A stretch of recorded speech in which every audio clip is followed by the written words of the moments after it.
Menyusun instrumen dan analisis data.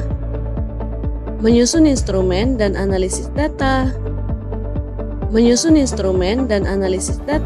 Halo, perkenalkan nama saya Nova Putri Idaman Beruginting. NPM saya 2205030420. Nah, di video kali ini di sini saya akan menjelaskan langkah-langkah penyusunan instrumen, evaluasi dan analisis data. Yang pertama, kita akan membahas tentang pengertian. Pengertian menyusun instrumen adalah proses membuat alat untuk mengumpulkan data seperti kuesioner, wawancara, atau observasi, sedangkan analisis data adalah langkah mengelola dan menafsirkan data yang terkumpul untuk mendapatkan kesimpulan. Kita lanjut ya, instrumen yang valid dan reliable akan menghasilkan data akurat yang dapat dipercaya. Berikut langkah-langkah penyusunannya, termasuk pembuatan soal, rubrik penilaian, dan kuesioner. Yang pertama, tahap persiapan, yaitu mendefinisikan tujuan dan kerangka. Bagiannya yaitu jelaskan tujuan spesifik. Nah, tentukan apakah akan mengukur kemampuan, misalnya menulis laporan, sikap, misalnya terhadap pembelajaran daring, atau pemahaman, misalnya konsep fisika. Selanjutnya, identifikasi variabel atau indikator, yaitu kemampuan, sikap, dan pemahaman. Selanjutnya, sesuaikan dengan karakteristik siswa, yaitu di usia, tingkat pendidikan, dan latar belakang pembelajaran.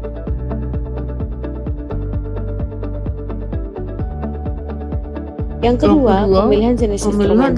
Nah, di sini saya terapkan tabel, kita dapat melihat ada tabel aspek yang diukur, jenis instrumen utama dan kegunaannya. Adapun aspek yang diukur yaitu kemampuan. Aspek yang diukur itu ada 3, yaitu jenisnya kemampuan, yaitu sikap, dan rubrik pemahaman. penilaian, tes Kemampuan soal yaitu uraian. dipakai dengan Gunanya mengukur rubrik keterampilan penilaian, praktis tes, atau aplikasi kinerja, konsep. soal uraian. Selanjutnya Gunanya yaitu untuk sikap, mengukur keterampilan kuesioner, praktis atau skala aplikasi konsep. Likert, Yang skala kedua, sikap. semantik, dan Jenis instrumen diferensi, utamanya yaitu yaitu kuesioner, mengukur skala, pandangan, perasaan, Likert, atau skala, kecenderungan perilaku. sistematik, Selanjutnya diferensial. yang terakhir yaitu Kegunaannya pemahaman, untuk mengukur soal pandangan, objektif, perasaan, pilihan atau berganda, kecenderungan isian, perilaku. atau soal Yang uraian, terakhir yaitu pemahaman, atau konsep. soal objektif, Kegunaannya itu pilihan mengukur berganda, kedalaman pengetahuan isian, dan soal pemahaman uraian, atau konsep. konsep peta. Yang Kegunaannya kedua, untuk pemilihan mengukur jenis kedalaman, instrumen. Nah, di sini saya pengetahuan, terapkan dan tabel, pemahaman yaitu konsep. di mana aspek yang diukur. Ya, sekarang yang ketiga, pembuatan instrumen rinci.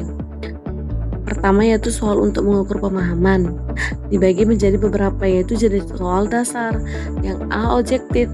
Buat pilihan jawaban yang jelas. Hindari pilihan semua benar atau tidak ada yang benar, kecuali perlu.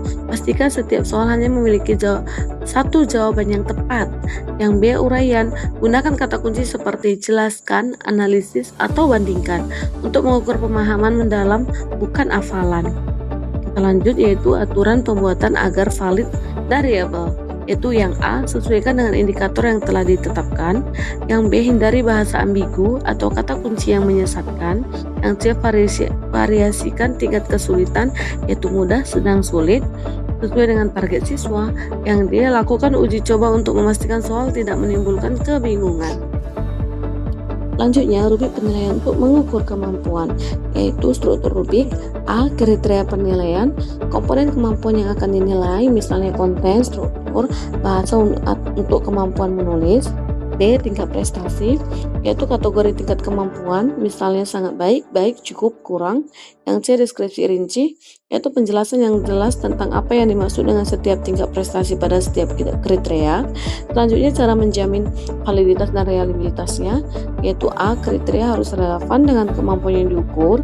Yang B, deskripsi harus spesifik dan dapat diamati, bukan penilaian subjektif. Yang C, gunakan rubrik yang telah teruji atau konsultasikan dengan ahli bidang untuk memastikan kesesuaiannya.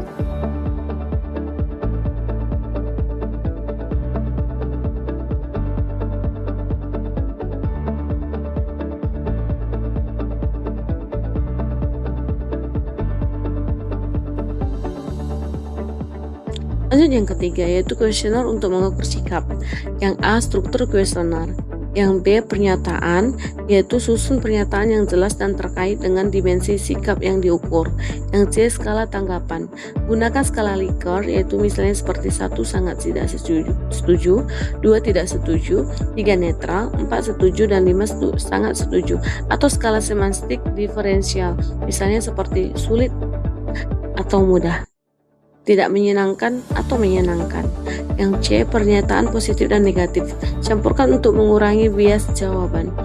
Selanjutnya itu cara menjamin validitas dan reliabilitasnya, yaitu A, hindari pernyataan yang terlalu umum atau berisi 2 ide dalam satu kalimat. B, lakukan uji validitas isi dengan ahli untuk memastikan pernyataan yang relevan. Yang C, uji reliabilitas dengan metode Cornblath Alpha. Untuk skala Likert, melalui uji coba pada minimal 30 responden. Yang keempat, uji coba dan revisi, yaitu uji coba pada 30-50 siswa yang memiliki karakteristik sama dengan target populasi. Yang selanjutnya itu evaluasi. Adapun keterbacaan dan kejelasan, apakah siswa memahami instrumen? Waktu penyelesaian, apakah waktu yang diberikan cukup? Validitas isi, yaitu apakah instrumen benar-benar mengukur apa yang seharusnya diukur? Reliabilitas, apakah hasil pengukuran konsisten? Selanjutnya revisi, item yang tidak jelas, ambigu, atau tidak sesuai dengan tujuan. Nah, kita sudah masuk yang kelima, yang terakhir. Yang kelima yaitu finalisasi dan dokumentasi. Bagiannya itu susun format yang rapi dengan petunjuk atau petunjuk pengisian atau penilaian yang jelas. Buat laporan teknis yang mencakup. Bagiannya itu tujuan instrumen, proses penyusunan, hasil uji validitas dan reliabilitas, pedoman penggunaan dan pengelolaan data. Yeay, sampai di sini. Demikian video langkah-langkah penyusunan instrumen saya. Semoga bermanfaat. Terima kasih.